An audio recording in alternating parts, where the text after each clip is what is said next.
Welcome to Sportsball Roundup. Now here's your hosts, Devin and Reese. Yes, hello and welcome to Sportsball Roundup. I am your host, Devin. Joining me is my co-host, Reese. And Reese, we'll kick it off with the sport that is still going, the MLB, Major League Baseball.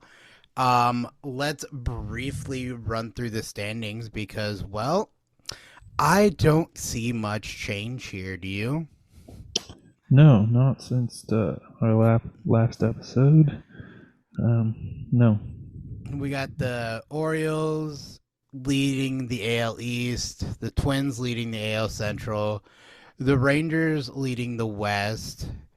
In the National League, in the East, we got the Braves on top, the Brewers on top of the Central Division, and the West has the Dodgers in the lead.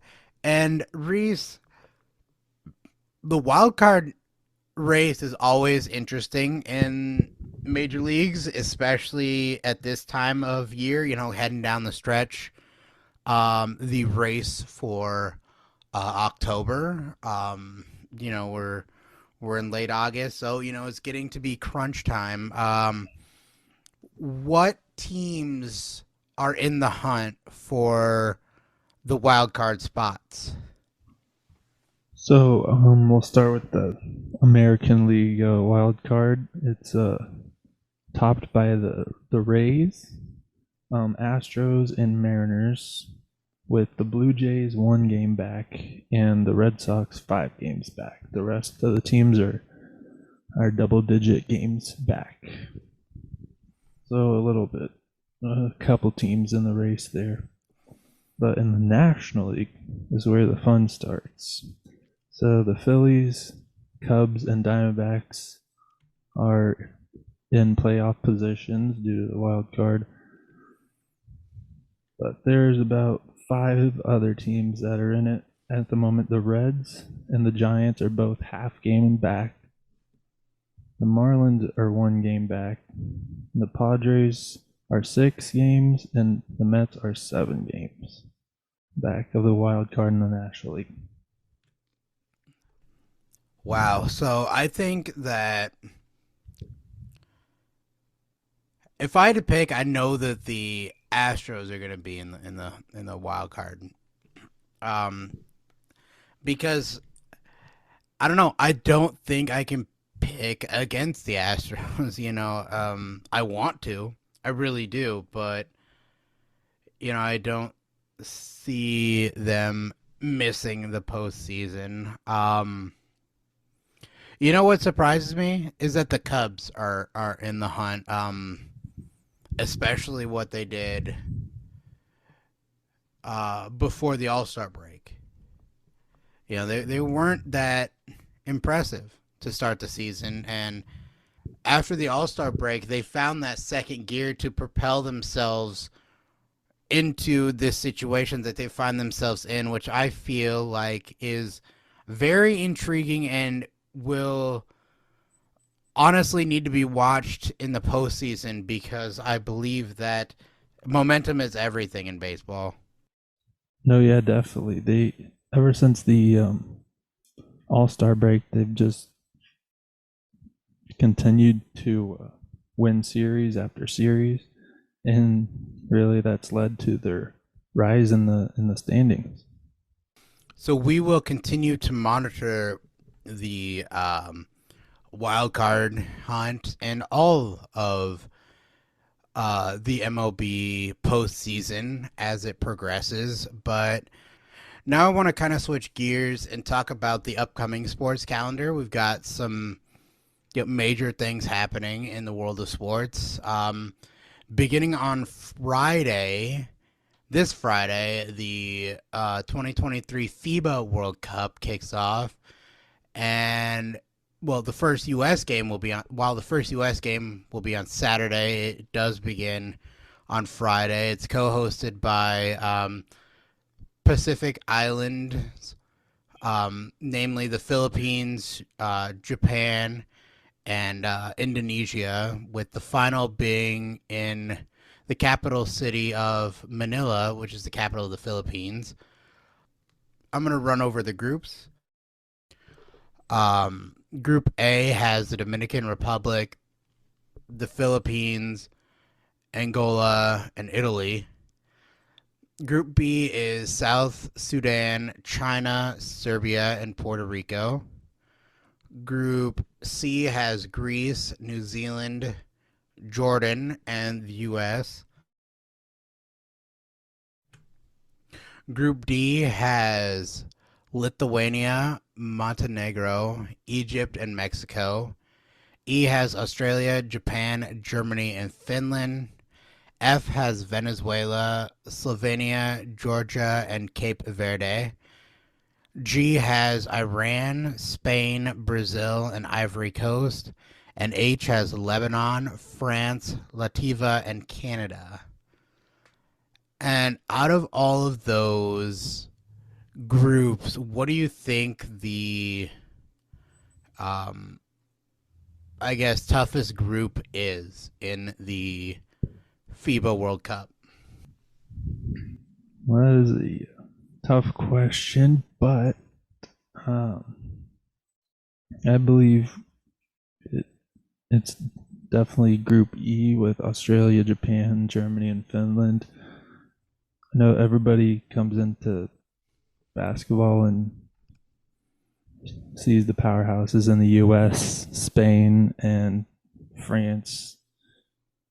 But I believe Japan and Australia are pretty decent as well, just not on the same level as the top powerhouses, but they could easily put a show on against one of the top teams. I think that honestly, the team that sticks out to me would be in the USA's bracket, or in the USA's group, the C group. Greece sticks out to me because they're known for their big guys. Like like Giannis and people like that. And I think that size is very important in the game, and I believe that Greece does have, traditionally speaking, Greece has those kind of players, and so that will be a game. If I'm the U.S., I'm automatically circling. Not to look past New Zealand or Jordan, but I think Greece is probably the biggest competition the U.S. has in their own group. Right. And I would say Greece if Giannis was going to play. But I see your reasoning. I like your reasoning. I would just, if Giannis was playing, then that'd definitely be a powerhouse team. So we'll have to see where that goes. We'll keep you updated and monitor the World Cup that begins in a couple days on Friday. And so, speaking of basketball and moving on to a cool concept in the NBA, the in-season tournament. Group play begins November 3rd. Games will be Tuesdays and Fridays in November. And I'll run you through the groups here. In the West A group, we got Memphis, Phoenix, LA Lakers, Jazz, and Portland. In the B group, we got the Nuggets, the Clippers, the Pelicans, the Mavericks, and the Rockets. In the C division of the West, we got the Kings, Thunder, Spurs, Warriors, and the Timberwolves. And then in the East is A group is the 76ers, the Cavs, the Hawks, the Pacers, and the Pistons. B group is the Bucks, Knicks, Heat, Wizards, Hornets, and the C group has Celtics, Nets, Raptors, Bulls, and the Magic. So I absolutely love this because it feels like, World Cup kind of stuff, and it is amazing. The vibe I always get from like World Cup. So I absolutely love this. And I I do like your point you bring up when we were discussing things. You said, is it smarter to have an in-season tournament rather than have a tournament during the off-season? And I think that the implications are the importance of it is what they're looking for, and I think that is better done in season than off season because it matters. And I think they're trying to liven up the game, and I think that if they're trying to do that, and make people care about the regular season, make the players care about the regular season, I think that this is the best way to do it. And I think that it may,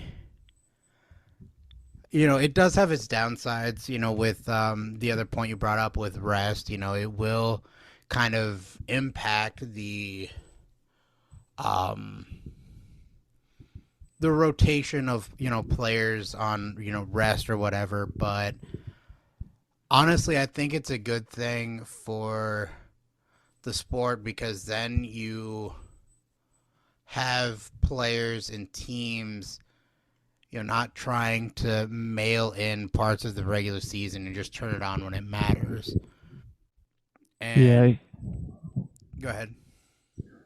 yeah, I see your point, but um,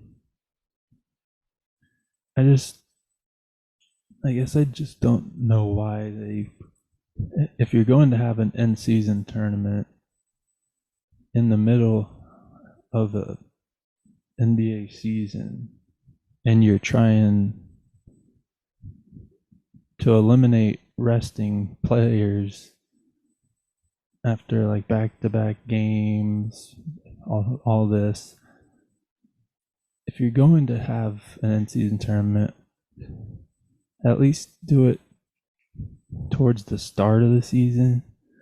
I mean, not smack dab in the middle, I guess, if you have to have one, but I don't know, this is just going to impact what they didn't want to happen in the first place, I guess. I think my thoughts of it are a little bit different. I think that um depending on how they do this, it could be very intriguing. I've been watching, kind of during the doldrums of summer, kind of the the drought that we find ourselves in with sports. We're getting back into ramping it up, but during the kind of off season, quote unquote, of sports, I've been watching this series called BattleBots, where they take robots and they fight, and they have this mid season tournament. It's called the Desperado Tournament, and what they do is they have 16 entries that they go through 3 rounds of fighting back to back to back with very little time in between. And if you can make it through all 3 rounds and become the champion of the Desperado tournament, you get an automatic bid into the postseason. And that is a very interesting concept that I could see them do here. Like, think of it this way: like a team is down bad. Let's say, let's throw out like the Knicks. They're you know below 500. You know, they got like a 300 average or something, and they know that their chances of making the playoffs aren't great. If they enter this in-season tournament and make it through, make a run, make it into the final, and win the final, wouldn't that be cool to see them get like an automatic postseason spot? No, yeah, that would be incredible. Like, That would be that'd be great. I don't know if But it works like that this year, but that would be cool to see later on down the road. Would be that, and the way it works in BattleBots is that there's 16 teams in the postseason, and the winner of the Desperado tournament does have an automatic bid, but they're automatically ranked the 16th seed, the lowest seed. right, I mean, as great that would be to see happen. Say this team wins it and they earn a spot in the postseason, like you say. Mm-hmm. Then there's no reason for their stars to play the rest of the year, right? Right. And that kind of screws over the fans. Like the NBA didn't want to. That's why they're making all the stars play and not and have a reason to rest, Right. say an injury. Right. But then again, see, but that's the thing. Like, what if this team has kind of been, the reason why they're in this predicament is that, a couple of their stars have been injured, and they go through this tournament and they win. They can use the rest of the regular season to rest their starters and be ready for the postseason instead of trying to juggle it throughout the regular season. Like, I mean, now this tournament would have to be restructured, but the skeleton is there to make it like an in-season, like a mid-season Hail Mary for some of these teams. And like, the other cool thing is, like, if you don't win, the way it works in BattleBots is if you don't win, you still can compete the rest of the regular season and try to earn your spot. Like, it's not, if you lose, you don't get a spot. The Right. door is shut. Door's Right. still open. You just have to work a lot harder than the other teams who are either not in the Desperado tournament because they don't need to be, or the winner of it. And so I would love to see that because, it gives people something to play for. And, the way I would love to see it is kind of like how it works is that, you take an in-season tournament and you make it limited, and not for everybody. Like, not every team needs to play this tournament. The people that want to bid to the playoffs, that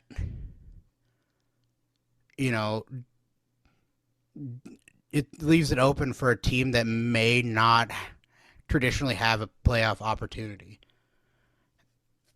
I would love to see something like that, and an in-season tournament is perfectly set up for something like that. Right. Like, because I honestly, what is the incentive to play an in-season tournament if it's not for that? Like, I guess my question is right now, like, what does the team win that wins this in-season tournament? Do they just win a better record? Like, what are they really playing for? All right. And so if you give teams something to play for, they'll play for it. Right? And so the stage is set for that, and they need to kind of step back, look at it from a different angle and kind of regroup, because I do love the idea of the in-season tournament. I just don't understand the way it's set up right now. Right. And don't get me wrong, I like it too. It's just I just some of the implications I don't agree with. Is that Yeah. I like you like where it's going, like the thought of what it will accomplish. Just like restructure it, like you said, and get those doubts out of people's minds about what they were trying to prevent before. Yeah, it'll be interesting to see, and we'll kind of see what happens with it in the future. It's almost football season, Reese. Can't wait. The week 0 starts Saturday, I believe. Is that right? That is correct. Before we run through week 0 games real quick, I do want to bring up the fact that Michigan did impose a 3-game ban for on Harbaugh due to recruiting violations. And their first 3 games are East Carolina, UNLV, and Bowling Green. So I mean, he's not gonna miss much. Right. Let's say that. Right. I mean, honestly, yeah, you can. He did get a 3-game ban, but come on. Yeah. Like now, if week it's not 1, really right, it's not. It's not really a 3-game ban. It's more like a vacation. Yeah, it's a slap on the wrist. Essentially, is what it is. And yeah, so he's not gonna miss much. Going backwards a little bit, the week 0 starts on Saturday, and there are several games going on, but the ones that Reese highlighted that I think we should watch are Navy at Notre Dame and Ohio at San Diego State. So I think that those are probably the best games for week 0, and I think that this is just the appetizer. Because next Thursday starts week 1. Florida at Utah, Nebraska at Minnesota.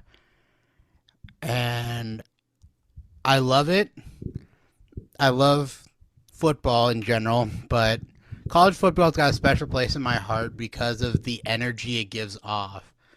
And I just can't wait because fan bases are very passionate and it gets loud, it gets crazy, and I'm all for it. What do you think, Reese? Are you geeked up? I definitely am. I can't wait. Definitely for Iowa's first game, but college football in general is awesome. Even the non FBS schools, the FCS schools, even those are really good with North Dakota State and South Dakota State. They're really good, but just college football environment in general, you can't beat it. I agree 100%, and we are right there, Reese. We are on the cusp of nonstop football for weeks and months, and I am all for it, Reese. So we'll keep you updated with everything going on in the world of sports, but for now, I am Devin. You've been listening to Reese. We are Sportsball Roundup Radio. Have a great rest of your day. I Okay. just want to say, go big yellow.